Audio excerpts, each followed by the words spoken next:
Islamic Brotherhood Television. Sebuah berita sekaligus akan kita kaji bersama terkait dengan tragedi KM 50, di mana putusan pengadilan, tanda kutip saya beri nama pengadilan dagelan, atas tragedi KM 50, tapi ada keputusan menarik di mana hakim memerintahkan agar mobil 6 syuhada dikembalikan kepada pemiliknya.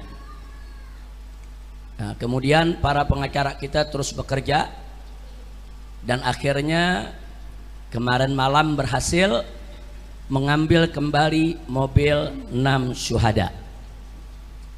Mobil itu akan kita simpan dengan baik karena itu termasuk barang bukti otentik atas terjadinya tragedi KM 50, sekaligus fisik mobil tersebut akan memberikan jawaban untuk kita apa sebetulnya yang terjadi pada peristiwa tragedi KM 50. Sementara ini mobil tersebut kita letakkan ada di depan majelis ini. Ini mobil yang digunakan oleh 6 syuhada. Saudara, mobil ini akan kita simpan dengan baik karena ini barang bukti, tidak boleh kita hilangkan, tidak boleh kita musnahkan. Dan pemilik mobil ini pun sudah secara lisan sejak jauh-jauh hari menyatakan ini diberikan, yaitu untuk kepentingan perjuangan penegakan keadilan. Jadi yang punya mobil ini tidak meminta mobil ini untuk kembali. Nah, karena itu kita amankan terlebih dahulu, nanti kita akan tempatkan di satu tempat untuk terus kita simpan. Sampai kapan? Sampai digelarnya pengadilan HAM untuk menegakkan keadilan bagi para 6 syuhada insya Allah. Nah, di sini saya mau ingatkan firman Allah Subhanahu wa taala dalam Al-Qur'anul Karim, yaitu dalam surat Ibrahim ayat 42. A'udzu billahi minasyaitonir rajim. Bismillahirrahmanirrahim. Wala tahsabannallaha ghafilan amma ya'malu dhalimun. Amma ya'malu dhalimun. Innama yu'akhiruhum liyaumin tashkhasu fihil absar. Sadaqallahul azim. Luar biasa ayat ini, saudara. Masya Allah, tabarakallah.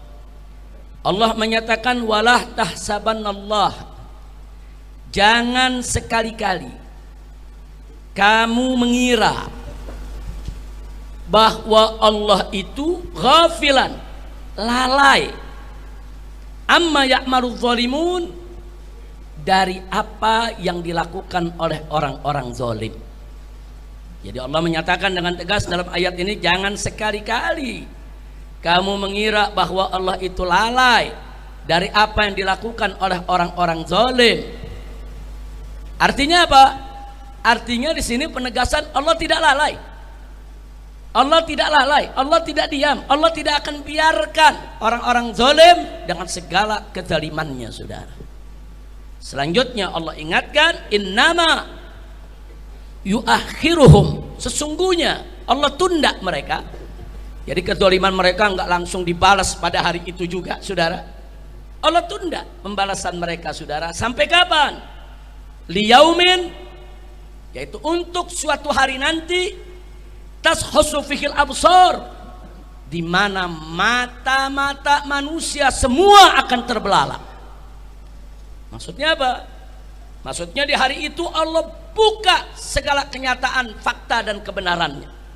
Sampai nanti orang semua terbelalak, oh begitu zalimnya, oh begitu jahatnya, oh begitu bejatnya, oh begitu bobroknya, ditelanjangi oleh Allah Subhanahu wa taala.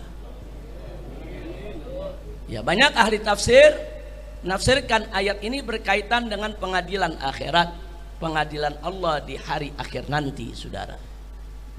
Tapi jangan lupa, saudara, bahwa pembalasan Allah sering terjadi di dunia sebelum di akhirat. Nah, karena itu saudara nggak usah kaget kalau ada satu peristiwa kezaliman di hari itu Allah belum buka Tapi di hari-hari berikutnya Allah buka satu persatu ya ikhwan. Ini belum di akhirat nih, baru di dunia. Allah buka satu persatu, dan betul begitu dibuka kita terbelalak kaget. Oh begitu. Oh ternyata zalim. Oh ternyata bejat.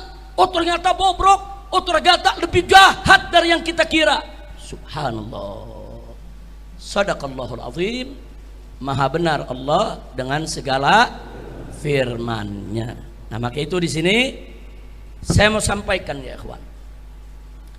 Mobil 6 syuhada yang hari ini ada di hadapan kita semua, yang hari ini ada di tempat kita ini fisiknya saudara, insya Allah akan kita simpan dengan baik sampai keadilan ditegakkan. Karena saat pengadilan HAM digelar nanti, mobil 6 syuhada ini menjadi bukti penting yang tak terbantahkan, insya Allah. Mobil 6 syuhada ini menjadi bukti penting tentang kebejatan dan kejahatan serta kesadisan geng KM50 yang dipimpin oleh seorang jenderal dan melibatkan Satgasus Polri, saudara. Nah, jadi ini sudah menjadi fakta dan sudah menjadi rahasia umum, semua orang tahu. Alhamdulillah. Nah sekarang mari kita kaji ya. Apa urgensi daripada fisik mobil 6 syuhada ini secara hukum? Kita bicara secara hukum. Mobil 6 syuhada ini secara hukum menjadi bukti otentik tentang adanya satu, adanya unlawful killing, yaitu pembunuhan di luar hukum atau pembunuhan tidak sah secara hukum yang dilakukan oleh aparat negara. Jadi kalau ada aparat negara melakukan pembunuhan di luar hukum secara tidak sah, semena-mena, itu disebut unlawful killing. Istilahnya unlawful killing ya ikhwan. Dan unlawful killing itu pelanggaran HAM. Jadi bukan pembunuhan biasa ya ikhwan. Kalau ada warga bunuh warga, ribut berkelahi tentang sesuatu, itu pembunuhan biasa. Tapi kalau aparat negara menggunakan kewenangannya untuk membunuh warga sipil tanpa proses pengadilan yang sah, saudara, ini namanya unlawful killing, dan itu termasuk pelanggaran HAM. Yang kedua, saudara, mobil 6 syuhada ini juga secara hukum menjadi bukti terjadinya extrajudicial killing. Apa itu extrajudicial killing, saudara? Yaitu pembunuhan di luar hukum atau tanpa putusan pengadilan yang dilakukan secara sengaja serta dilakukan atas perintah jabatan dengan melibatkan pejabat negara, saudara. Ini disebut extrajudicial killing. Ini juga pelanggaran HAM. Dan dua-dua ini ada pada peristiwa tragedi KM50, dan fisik mobil 6 syuhada menjadi bukti otentik yang tidak terbantahkan. Yang ketiga, saudara, fisik mobil 6 syuhada ini juga menjadi bukti buat kita semua akan adanya obstruction of justice. Apa itu obstruction of justice?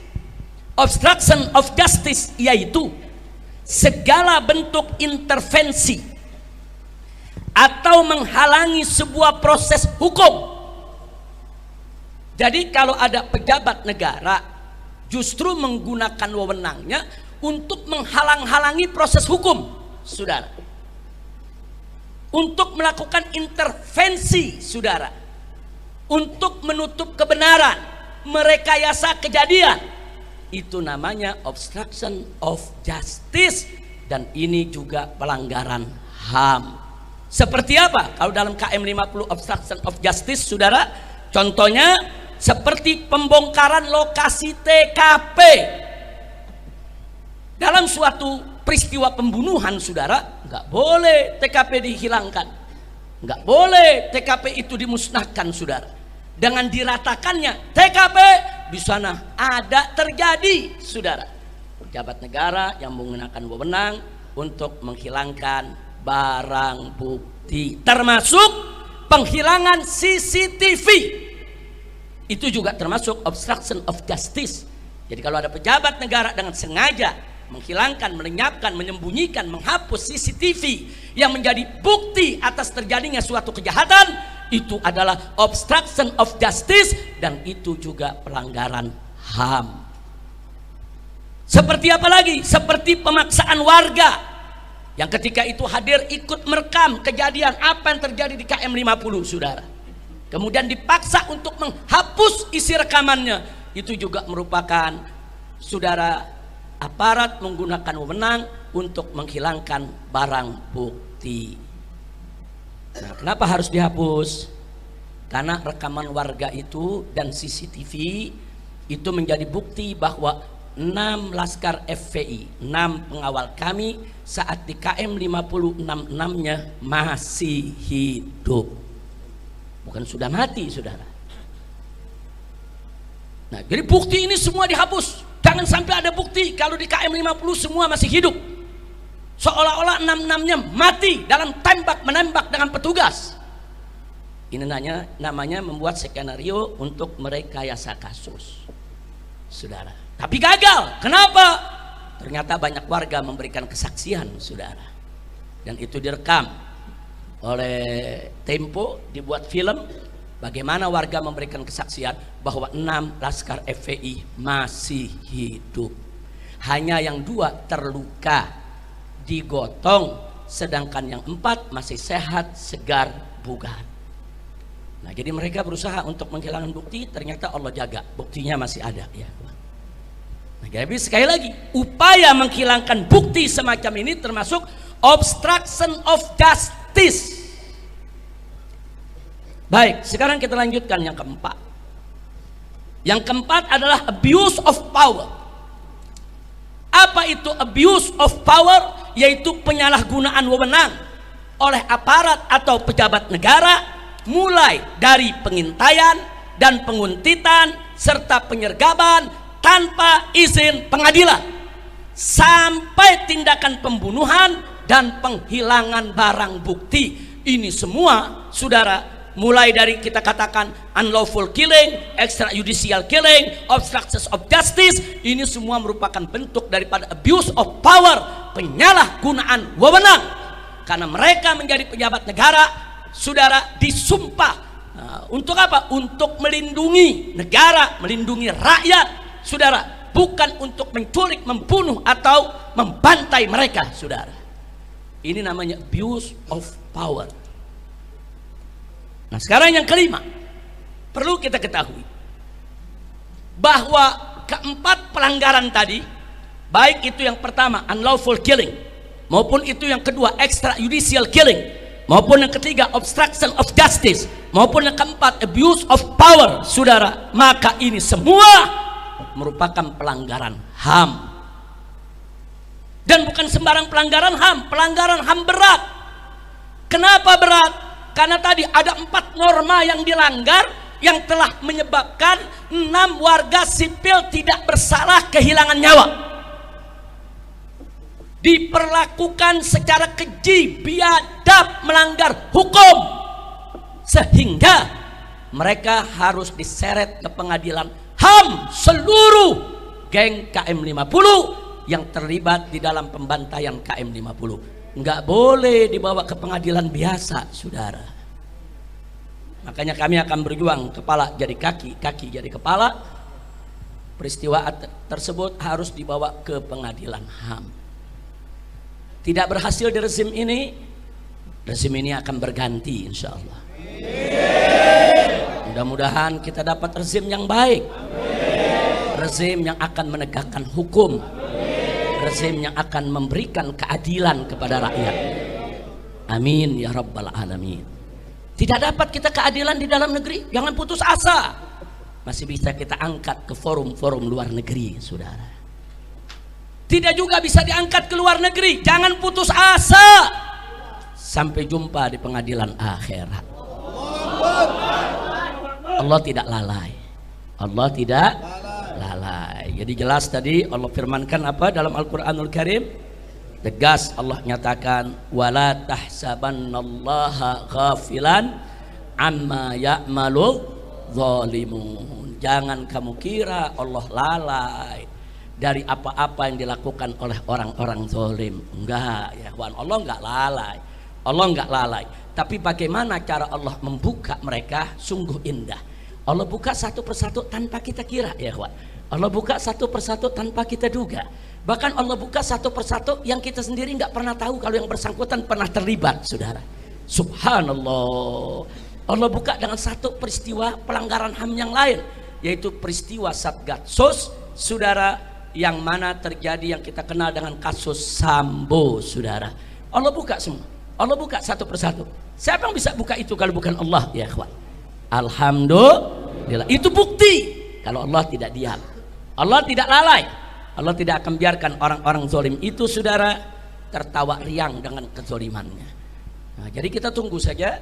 Sebentar lagi insya Allah dengan kekuatan doa Anda semua, Allah akan buka habis-habisan itu di dunia sebelum di akhirat. Tentu di akhirat siksa yang Allah siapkan jauh lebih pedih lagi, saudara. Amin ya rabbal alamin. Nah sekarang baik, yang berikutnya yang ingin saya garis bawahi, ada skenario palsu dan gagal terkait KM50. Skenario palsu dan gagal. Skenario yang mana? Yang disampaikan dalam siaran pers KM50 di Polda Metro Jaya, saudara, yaitu pada siang hari kejadian di pagi hari, siang hari ada siaran pers, saudara. Di sana dikatakan bahwa semua mobil berisi 10 laskar FPI setelah pepet-pepetan di jalan turun dari mobil lalu serang petugas dengan aneka senjata tajam dan aneka senjata api, sehingga petugas terpaksa bela diri dengan menembak mati 6 laskar FPI, sedang yang 4 melarikan diri. Ini versi polisi, ini kata polisi. Kapan bicara begitu? Ya di siaran pers, kan di YouTube tersebar ya. Silakan aja kita setel lagi, kita buka. Bukan fitnah, bukan hoax, bukan berita bohong, bukan. Silakan, ada semua, saudara. Jadi skenarionya, jadi mobil FPI ini pepet-pepetan dengan mobil petugas, kemudian berhenti, ada 10 orang turun pakai senjata menyerang petugas. Nah, karena petugas mau diserang, maka petugas kan boleh bela diri. Maka petugas langsung keluarkan senjata, menembak mati 6 laskar dan yang 4 melarikan diri. Kata polisi. Kira-kira jelas ya? Nah, ternyata siaran pers tersebut, saudara, bohong. Sebar hoax, sebar fitnah. Kenapa?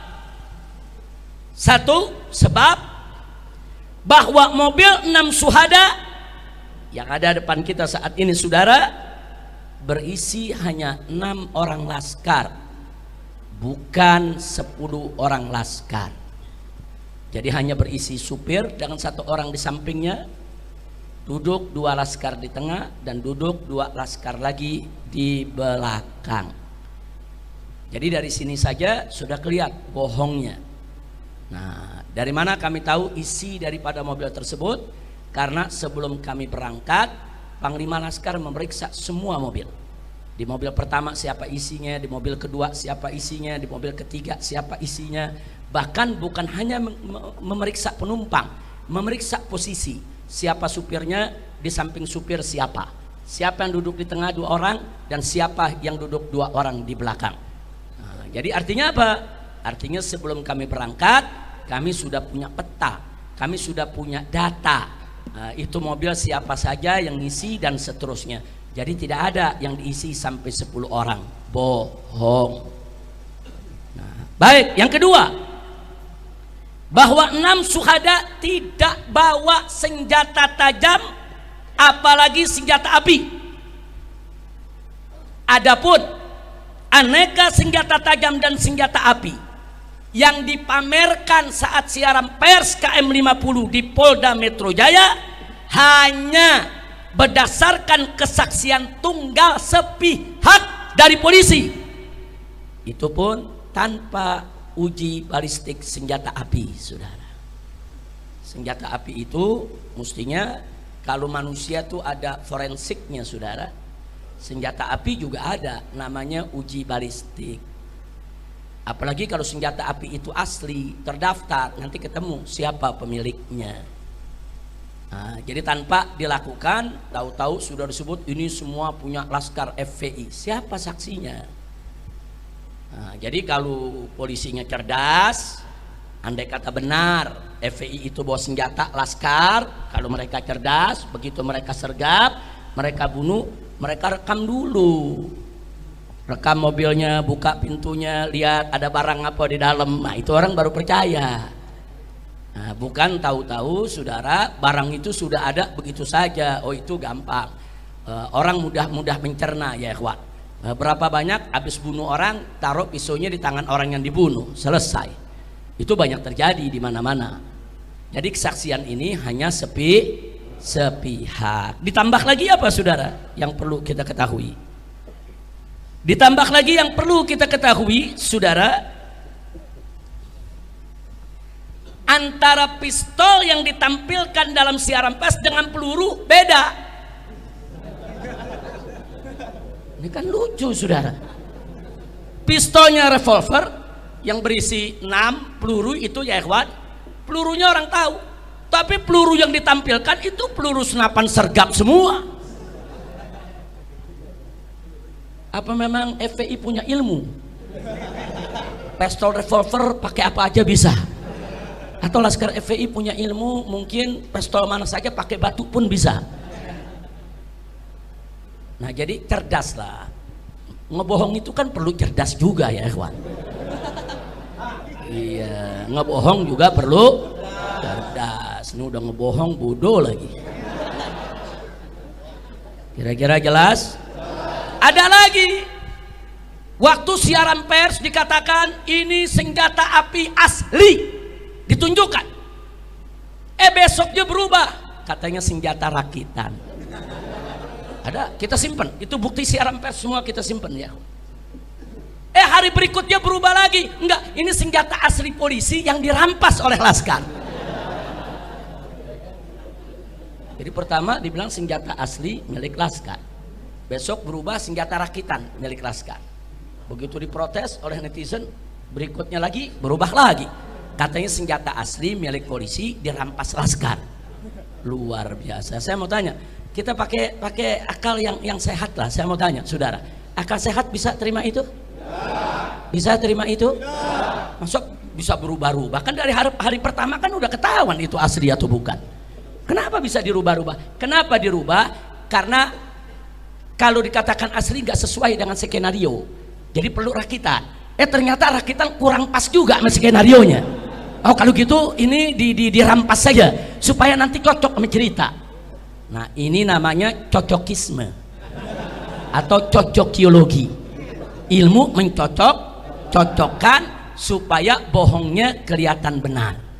Kira-kira jelas ya? Tahu cocokiologi, tahu ya? Nah, baik. Selanjutnya, saudara, bahwa fisik mobil 6 syuhada, nanti selesai pengajian Anda bisa lihat dan periksa sendiri, tapi jangan disentuh ya. Jangan disentuh, jangan dibuka pintunya. Karena di mobil ini luar maupun dalam ini banyak barang-barang bukti yang harus kita amankan. Tolong jangan dibuka. Nanti Laskar tolong dijaga. Mau lihat, mau foto, mau videokan, silakan. Nanti Anda lihat sendiri, saudara, di mobil ini kaca depan ada 2 lubang peluru besar. Terus bodi samping tidak kurang dari 3 lubang peluru. Kemudian itu samping kanan, di samping kiri juga ada beberapa lubang peluru. Artinya apa? Artinya mobil ini disergap, saudara, dari depan, dari samping kanan, samping kiri, dan belakang. Jadi ditembak dari depan, ditembak dari samping kanan, ditembak dari samping kiri, saudara, dan ditembak dari belakang, serta dua bannya diledakkan, saudara. Nah, makanya kalau Anda lihat nanti dua rodanya sebelah kiri itu sudah pecah, ya ikhwan. Ini namanya penyergapan. Dari mana datangnya, saudara? Terjadi tembak menembak, terjadi FPI melarikan diri, ini disergap, dibunuh. Nah, pada saat penyergapan tersebut ada dua laskar yang terluka. Yang pertama yang duduk di samping supir. Nah, ini masih ada pertanyaan, apakah karena peluru dari kaca depan atau peluru dari samping kiri masuk, saudara, karena pelurunya dari mata tembus ke leher dan bola matanya keluar. Nah, jadi masih ada pertanyaan, kalau peluru dari depan bola mata biasanya pecah, tapi kalau peluru dari belakang kepala menembus, mendorong mata keluar, bisa jadi itu datangnya. Tapi belum bisa kita buktikan, ini kan mesti ada uji forensik, ya kawan. Ini dari mana? Tapi yang jelas yang duduk di samping supir sebelah kiri, bola mata kirinya keluar sehingga dia sekarat. Nah, dia sudah antara sadar dengan tidak sadar diri karena peluru tersebut. Hanya satu peluru menembus sampai ke mata. Nah, sementara yang satu lagi, korban yang duduk di belakang supir, itu ada lubang peluru memang cukup besar di samping sebelah kanan, itu mengenai pahanya, tembus, saudara. Dua orang ini mengalami pendarahan. Nah, karena di daerah paha itu ada urat besar, itu kalau udah mengeluarkan darah nggak gampang terhenti, saudara. Jadi kedua korban ini dibawa ke KM 50 masih hidup dalam keadaan terluka dan darah terus keluar tanpa dihentikan. Nah, itu yang perlu kita tahu, ya ikhwan. Nah, jadi artinya ini sergapan. Jangan bilang nanti laskar yang nyerang. Laskar tidak nyerang, saudara. Baik, kita lanjutkan, saudara. Bahwa warga KM 50 menyaksikan sendiri bahwasanya 6 syuhada saat dibawa ke KM 50 semuanya masih hidup dengan kondisi yang 2 terluka dan yang 4 sehat segar bugar. Jadi yang 4 diturunkan dari mobil, disuruh tiarap di aspal. Yang 1, saudara, yang sekarat duduk di samping supir itu tidak diturunkan dulu. Begitu juga yang kena pahanya itu tidak diturunkan dulu. Hanya 4 dulu yang diturunkan. Nah, mereka sedang apa? Menunggu datangnya mobil Land Cruiser hitam sebagai komandan mereka. Jadi mereka menunggu beberapa waktu. Ada yang bilang 15 menit, ada yang bilang 20 menit, ada yang bilang 30 menit. Artinya 2 orang yang luka di mobil selama waktu tersebut terus mengeluarkan darah tanpa dihentikan. Mestinya SOP polisi itu kalau habis tembak seseorang sudah dilumpuhkan harus dibawa ke rumah sakit, bukan dibiarkan darahnya mengalir sampai meninggal dunia. Itu SOP, ya Pak. Ini artinya sekian waktu dibiarkan di mobil, sampai Land Cruiser hitam itu datang, turun, kemudian kumpul. Kata warga, mereka berselaman begini seperti kayak orang lagi bertanding voli itu. Nah, kemudian mereka bersorak seolah-olah mereka senang sudah menang, ya ikhwan. Nah, dari situ si komandan memberikan arahan, baru yang di mobil 2 digotong dipindahkan ke mobil lain. Dan yang 4 juga dimasukkan ke mobil yang lain, saudara. Artinya garis bawahi, 6-6-nya masih hidup saat ada di KM 50, saudara. Baik, kita lanjutkan, saudara. Nah, Jadi jangan bilang Laskar melakukan perlawanan, ada tembak menembak, sampai ada yang mati 6 orang, 4 lari. Bohong. Baik, saya lanjutkan saudara. Bahwa skenario siaran pers KM50 yang digelar di Polda Metro Jaya berbeda dengan skenario rekonstruksi. Ternyata begitu direkonstruksi nggak sesuai dengan isi siaran pers, dan berbeda juga dengan skenario sidang. Waktu sidang dagelan lain lagi ceritanya, saudara. Polisi yang dijadikan saksi. Nah, di mana menurut sidang, saudara, menurut polisi pelaku katanya di sidang, saudara, bahwa 2 laskar FPI yang terluka meninggal saat dilarikan rumah sakit akibat kehabisan darah. Itu katanya. Katanya. Kemudian sedang 4 laskar FPI lainnya mati ditembak oleh petugas karena melakukan perlawanan di dalam mobil petugas, sehingga terpaksa 4-empatnya ditembak mati.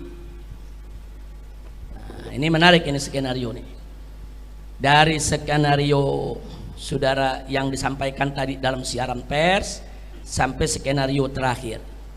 Nah, mari kita kaji masing-masing skenario. Yang pertama saya sebut skenario aneh. Nah, anehnya di mana? Mari kita lihat saudara. 2 laskar terluka. Yang satu tertembak di mata. Sedang yang satunya lagi tertembak di paha.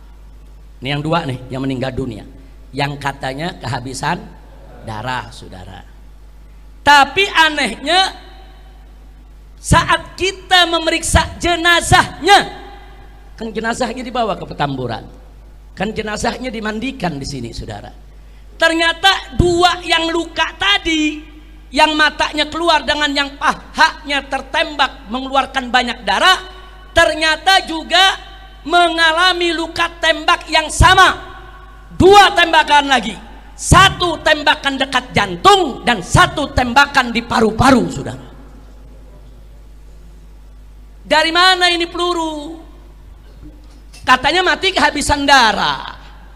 Kalau betul dia luka kemudian dibawa ke rumah sakit mati kehabisan darah, nggak ada lagi dong peluru di jantung, nggak ada lagi dong peluru di paru-paru. Ini peluru di jantung dan di paru-paru dari mana datangnya? Datangnya setelah KM50. Berarti ada apa? Berarti dia masih hidup, dihabisi. Kira-kira jelas gak? Kalau nggak ada luka lagi, mungkin benar kehabisan darah. Kalau tidak ada luka yang lain, bisa jadi dia kehabisan darah, dia meninggal. Tapi meninggal kehabisan darah pun bukan berarti polisi benar, enggak dong. SOP-nya masa orang lagi luka berdarah dibiarkan. Andai kata pun kehabisan darah tetap salah. Nah, ini ternyata bukan karena kehabisan darah. Seluruh syuhada yang 6 semuanya punya luka tembak di jantung dan punya luka tembak di paru, ya kawan. Semuanya, 6-6-nya. Dan luka itu hampir mirip, berdekatan. Semuanya tuh dekat jantung, ya kawan. Semua. Dan semuanya ada di paru, ya kawan. Berdekatan. Kok bisa sama?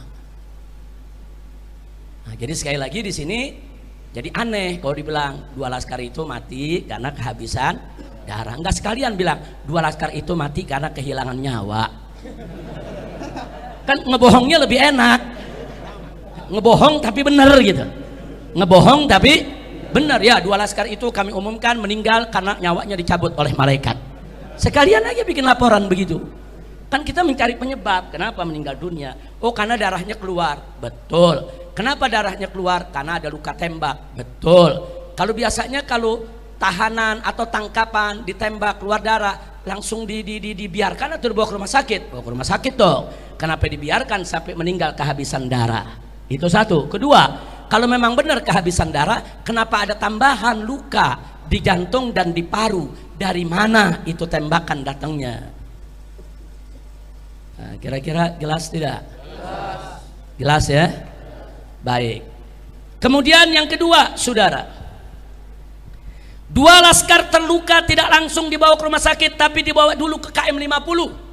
Beberapa waktu menunggu kedatangan mobil Land Cruiser hitam yang berisi komandan yang akan beri arahan 5 laskar tersebut, 6 laskar tersebut harus diapakan. Jadi ada arahan, ada perintah, ada petunjuk. Makanya tadi kita katakan, saudara, di sana ada unlawful killing, ada extrajudicial killing, saudara, di sana ada obstruction of justice, dan di sana ada abuse of power. Nah, jadi ada yang ditunggu komandan beri arahan. Nah, ini kan berarti atas nama jabatan, saudara. Makanya tadi kita katakan ini pelanggaran HAM berat. Baik, yang ketiga, saudara, pembunuhan 2 laskar ini oleh Komnas HAM diabaikan. Sangat kita sesalkan, diabaikan soal 2 laskar yang meninggal dunia ini oleh Komnas HAM. Bahkan oleh polisi, kedua korban tersebut dijadikan sebagai tersangka penyerangan petugas. Lalu dalam sidang dagelan KM 50, soal 2 orang ini tidak diungkap lagi, saudara. Makanya sidang dagelan KM 50 hanya mengadili soal pembunuhan terhadap 4 laskar. Nah, kenapa yang 2 tidak diungkap? Karena mereka takut kalau yang 2 diungkap ketahuan. Nah, kalau mereka bilang ini karena luka tembakan di mata dan paha, lalu dari mana itu luka tembakan di jantung dan di paru? Kalau dikatakan oh itu luka sudah ada dari sebelumnya, oh kalau luka dari ada sebelumnya, kenapa kedua-duanya masih hidup di KM 50? Masih hidup di KM 50. Banyak saksi yang datang, saudara, banyak saksi yang memberikan yaitu kesaksian. Nah, karena takut kebongkar, ini ditutup. Komnas HAM tidak mengupas, pengadilan tidak menyidangkan. Makanya saya sebut skenario aneh yang gagal. Alhamdulillah. Baik, sekarang yang kedua. Ini skenario aneh yang kedua, saudara. Kata polisi. Kata siapa? Polisi. 4 laskar yang hidup di KM 50 itu dimasukkan ke dalam mobil petugas, didudukkan di kursi paling belakang tanpa diborgol. Di tengah jalan 4 laskar ini menyerang petugas yang ada di depannya, ya, yang mengawal, yang menjaga, sehingga polisi yang ada duduk di depan itu panik, terpaksa bela diri, 4-empatnya ditembak mati, dan 4-empatnya lukanya hampir sama. Saking jagonya ini petugas, 4-empatnya ditembak di jantung, 4-empatnya ditembak di paru. Nah, ini Jenggo juga kalah, saudara. 4 orang bergumul, saudara, dengan polisi yang ada di tengah, bergumul begitu ya, ikhwan. 4-4 bisa mati dengan luka tembak yang sama. Masuk di akal?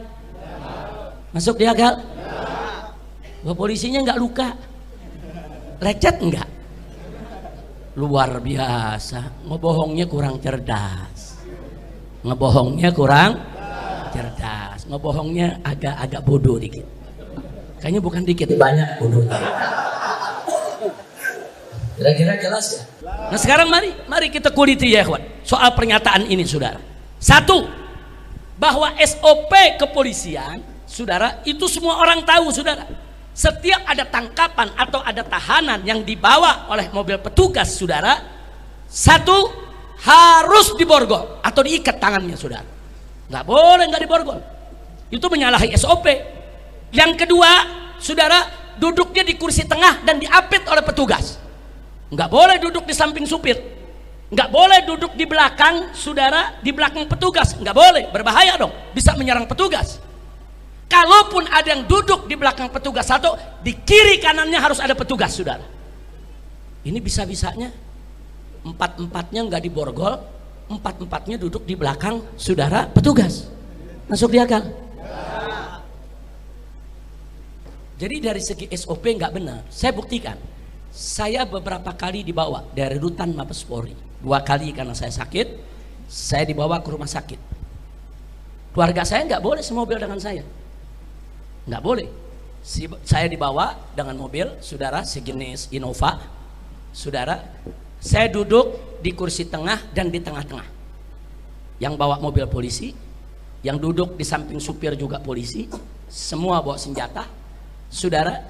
Kemudian yang duduk di samping kanan saya polisi, di kiri saya polisi, Dan yang duduk paling belakang sekali juga 2 orang polisi. Ini saya sakit, bukan habis perang sama polisi, bukan, sakit. Dikawalnya begitu, saudara. Dikawalnya seperti itu tuh, sakit.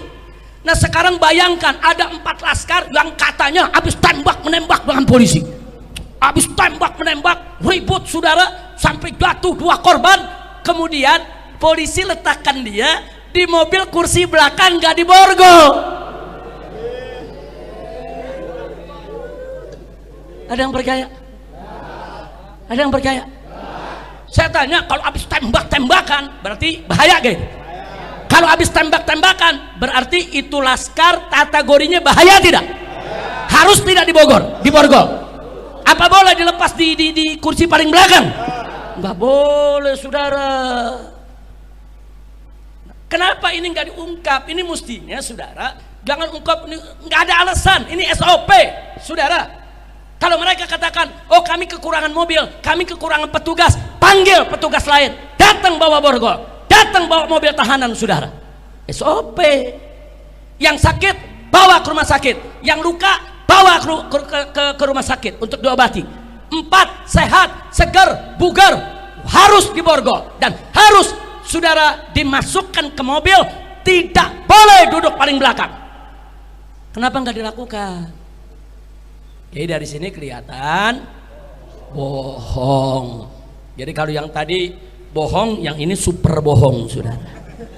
Super bohong. Nah kemudian, saudara, coba bayangkan, laskar habis tembak-tembakan, ditaruh di kursi belakang, 4 tidak diborgol.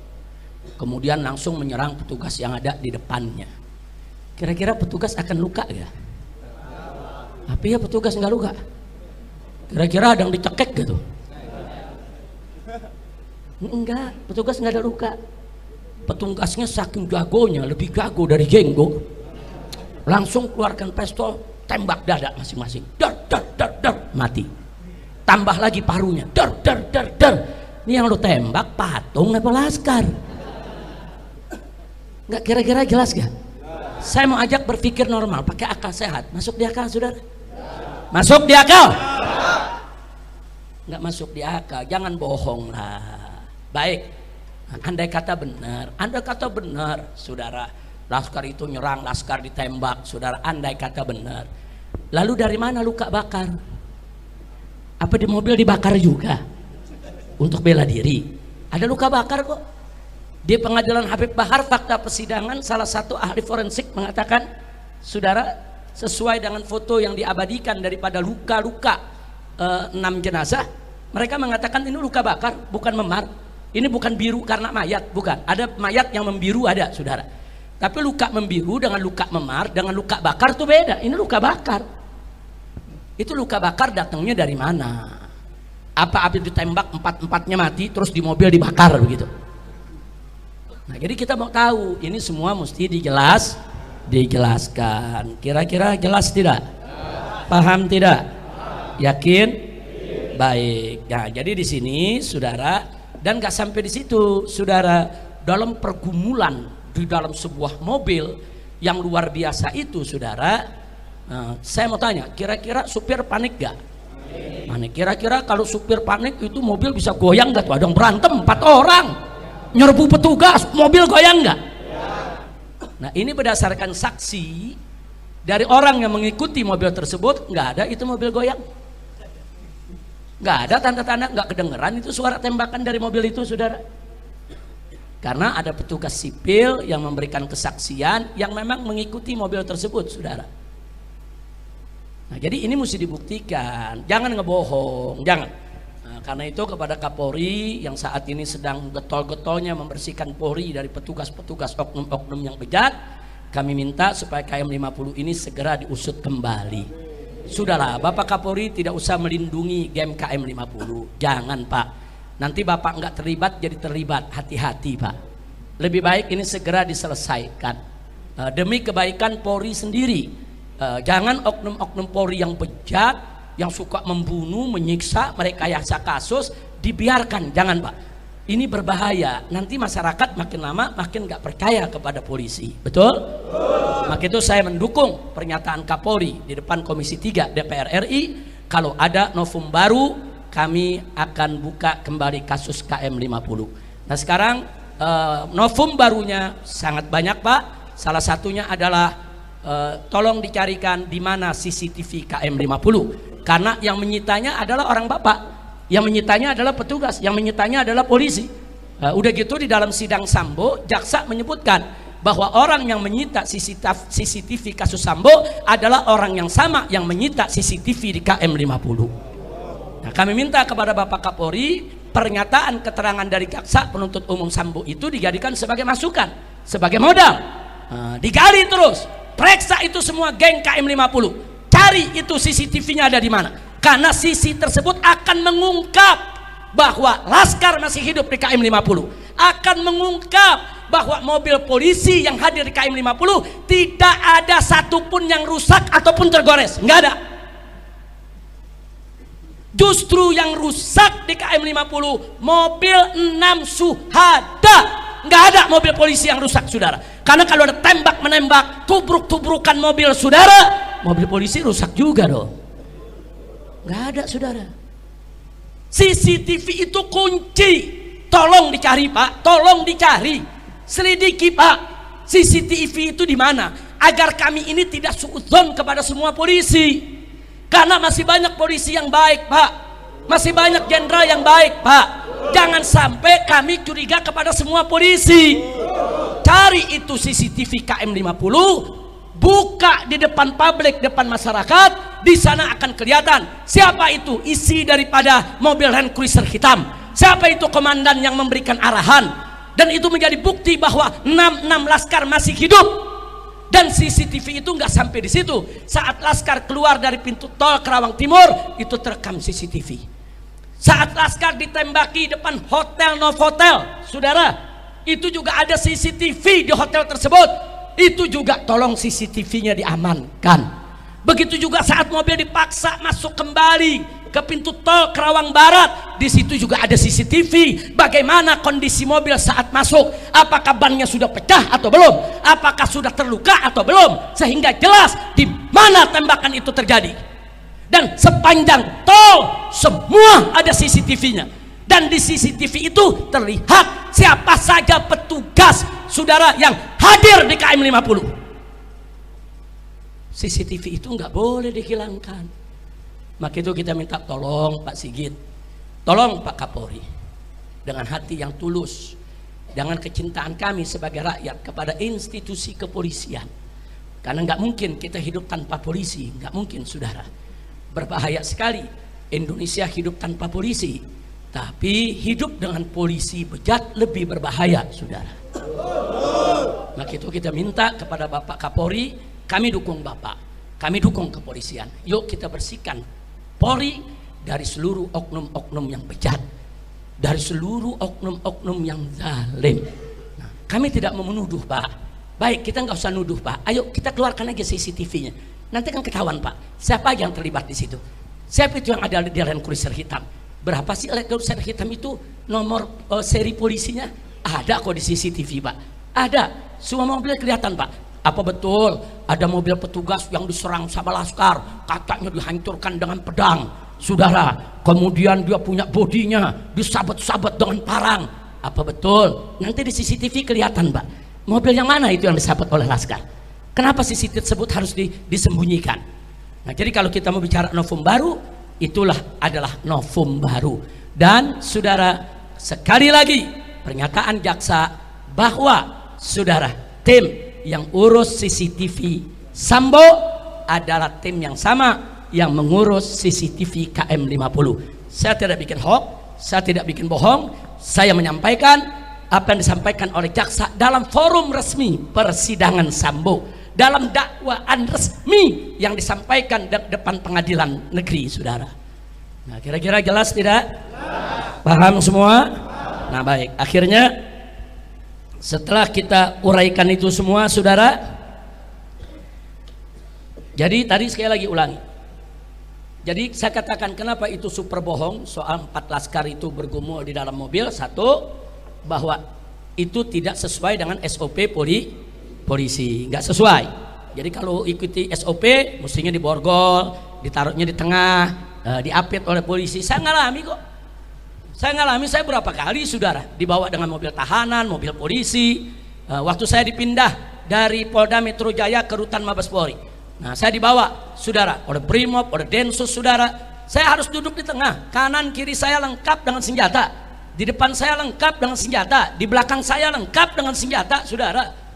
Ini saya yang dikeluarkan yang tidak ada kejadian tembak menembak, apalagi laskar yang katanya ada tembak menembak. Berarti tahanan berbahaya dong. Kalau tahanan berbahaya ya borgol dong. Nah, bukan hanya diborgol, letakkan di tengah, diapit dong. Kalau nanti dia membunuh orang bagaimana? Kalau di tengah jalan lari bagaimana? Nah, jadi saya bandingkan dengan diri saya sendiri. Saya sendiri juga diperlakukan diapit kok. Enggak boleh. Saya waktu dibawa dari Rutan Salemba ke ke Lapas Cipinang dikawal begitu saudara. Waktu saya dibawa ke rumah sakit dikawal. Waktu saya mau dilepas dibawa dulu ke Bapas dikawal seperti itu kok. Itu SOP-nya. Nah, walaupun mereka Habib, maaf ini Habib ya, keluarga Habib nggak boleh duduk di sini.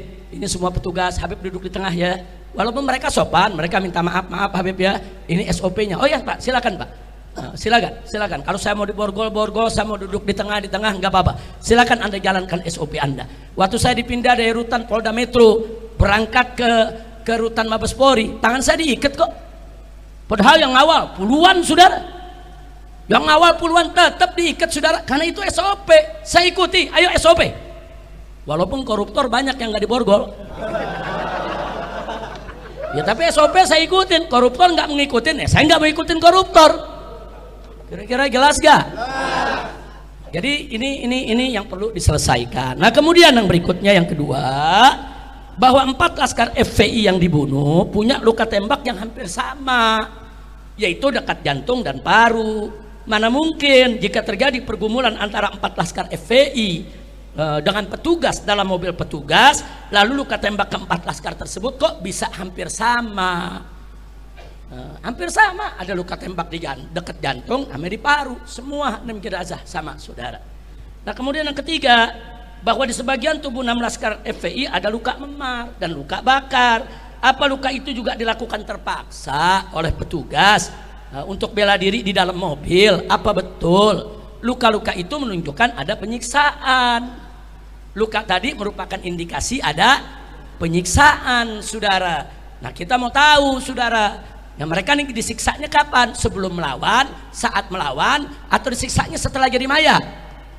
Nah, mesti dijelasin dong. Nah jadi jangan ada kebohongan. Mudah-mudahan kita doakan agar Kapolri kita tidak melindungi oknum bejat di Polri. Kita doakan agar Mabes Polri tidak lagi memberikan perlindungan kepada geng KM50.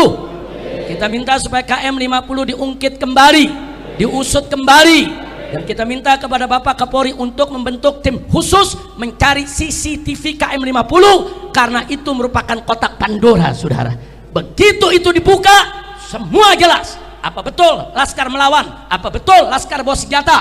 Apa betul laskar menyerang mobil aparat? Atau sebaliknya, semua akan terungkap begitu CCTV tersebut dibuka. Dan Komnas HAM sendiri dalam laporannya menyatakan bahwa CCTV KM50 disita oleh polisi dan tidak diberikan ke Komnas HAM saudara. Nah sementara jaksa di pengadilan Sambo juga mengatakan tim yang menyita daripada CCTV KM50 sama dengan tim yang menyita CCTV kasus Sambo. Artinya apa? Benang merahnya jelas, petunjuknya jelas, indikasinya jelas. Ya tinggal Bapak Kapolri membentuk tim untuk mengusut sampai tuntas melalui CCTV tersebut. Insya Allah kalau ini dilakukan oleh kepolisian, kepercayaan masyarakat terhadap polisi akan bangkit kembali. Betul? Betul? Saya mau tanya, kalau polisinya baik, menegakkan hukum, bertanggung jawab, dukung tidak? Dukung tidak? Dukung Polri tidak? Takbir. Tapi kalau Polrinya melindungi oknum-oknum bejat yang terlibat narkoba, yang terlibat judi, yang terlibat pembunuhan, penyiksaan, saya mau tanya, suka atau tidak? Suka atau tidak? Senang atau benci? Percaya atau tidak dengan Polri? Takbir. Nah, ini yang saya mau sampaikan pada pertemuan kita hari ini, saudara. Saya mohon maaf kalau waktunya cukup banyak saya ambil pada kesempatan ini. Akhirnya sebagai penutup, saya ingatkan lagi, Allah tidak lalai. Allah tidak lalai. Satu persatu personil aparat kepolisian yang terlibat KM50 terungkap lewat kasus Sambo. Ternyata banyak anggota Satgas Sambo terlibat dalam tragedi KM50. Nah, di antaranya yang terlibat, yang kemarin baru dipecat dari kepolisian, yaitu yang bernama Hendra, saudara. Irjen Hendra, ya dia sudah naik jadi Irjen. Hendra, saudara, dia ikut siaran pers KM50 di Polda Metro Jaya. Nah, ternyata saudara dia terlibat dalam kasus Sambo, dan dia terlibat juga, saudara, yaitu pada saat siaran pers KM50. Nah, saat ini sudah dipecat dari kepolisian. Alhamdulillah. Mudah-mudahan kasusnya tetap berjalan di persidangan agar mendapatkan hukum yang setimpal. Amin. Amin ya rabbal alamin. Nah, karena itu harapan kita semua, semoga KM50 segera dibuka kembali melalui novum baru agar CCTV KM50 ditemukan. Selama CCTV KM50 tidak dibuka kepada publik, selama itu pula masyarakat tidak akan pernah percaya kepada institusi kepolisian. Betul? Betul? Betul? Dan ingat, kasus ini tidak selesai sampai di sini. Jangan lupa, rezim itu bisa berganti. Hari ini berkuasa, besok bisa lemah. Pada saat rezim ini berganti dengan pemimpin yang baik, yang jujur, yang amanat, yang mau menegakkan hukum, maka semua akan lebih, yaitu akan lebih banyak lagi yang bisa dibuktikan akan kebobrokan kebejatan para pelaku. Nah, sebelum saat itu datang, lebih baik saat ini kita selesaikan secara bersama-sama. Nah, jadi mana yang betul-betul kesalahannya berat, hukum yang berat. Mana kesalahan-kesalahan yang kecil, hukum sesuai dengan kesalahannya. Kita selesaikan secara baik-baik, tanpa saling serang, tanpa saling hujat, tanpa saling menjelekkan. Sekali lagi saya katakan di sini ya ikhwan, kita sekalipun kita nggak percaya dengan polisi, tapi kita butuh polisi.